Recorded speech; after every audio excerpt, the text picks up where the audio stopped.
Assalamualaikum warahmatullahi wabarakatuh. Halo Hamka Muda, saya Aulia Fadila. Saya sekarang sedang menempuh semester 2 dari Fakultas Ilmu Sosial dan Ilmu Politik Universitas Dr. Hamka. Di sini saya akan membahas teori SMCR. Sebelum mempelajari teori SMCR lebih lanjut, kita cari tahu dulu siapa sih pencetus teori tersebut. David K. Berlo adalah seorang pakar komunikasi asal Amerika Serikat yang meraih gelar doktornya pada usia 29 tahun di Universitas Illinois, tepatnya pada tahun 1955. Murid dari Wilbur Scrum ini menjelaskan suatu teori komunikasi yang cukup terkenal, yaitu model komunikasi SMCR. Dalam bukunya, The Process of Communication, model komunikasi dapat digambarkan sebagai berikut. Dalam model komunikasi Berlo, terdapat unsur encoder dan decoder. Apa sih yang dimaksud dengan encoder dan decoder? Encoder artinya menyandi atau memformulasikan pesan, dan hal ini dilakukan oleh sang pengirim pesan. Sedangkan decoder artinya membaca sandi atau menerjemahkan pesan. Sebagai contoh, seorang dewasa harus menyandi pesan yang berbeda saat berkomunikasi dengan sesama orang dewasa atau dengan anak kecil. Jika hal ini tidak dilakukan, maka anak kecil tersebut akan susah untuk menangkap pesan yang disampaikan oleh orang dewasa tersebut. SMCR sendiri adalah singkatan dari Source, Message, Channel, dan Receiver.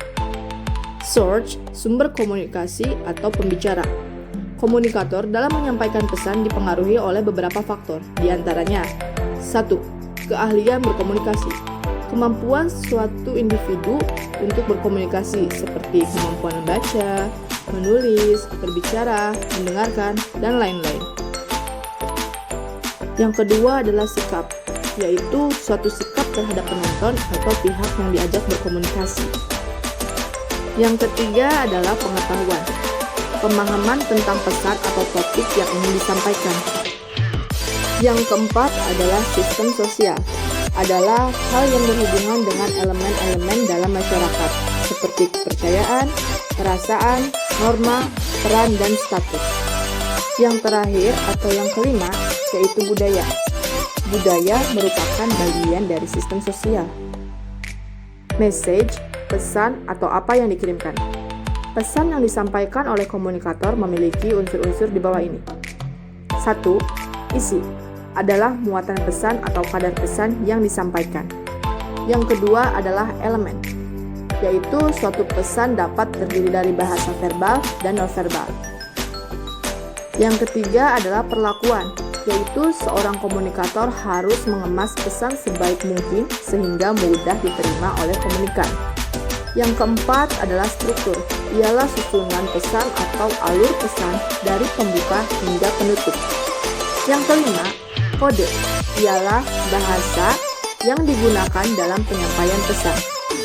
Channel, saluran komunikasi. Seorang komunikan atau penerima pesan memperoleh pesan melalui kelima panca inderanya, yaitu pendengaran, penglihatan, sentuhan, penciuman, dan pengecapan. Yang terakhir, receiver, penerima pesan atau bisa disebut dengan komunikan. Kritik terhadap model komunikasi SMCR. 1. Tidak memperhitungkan adanya hambatan atau noise. 2. Komunikasi terjadi secara linear.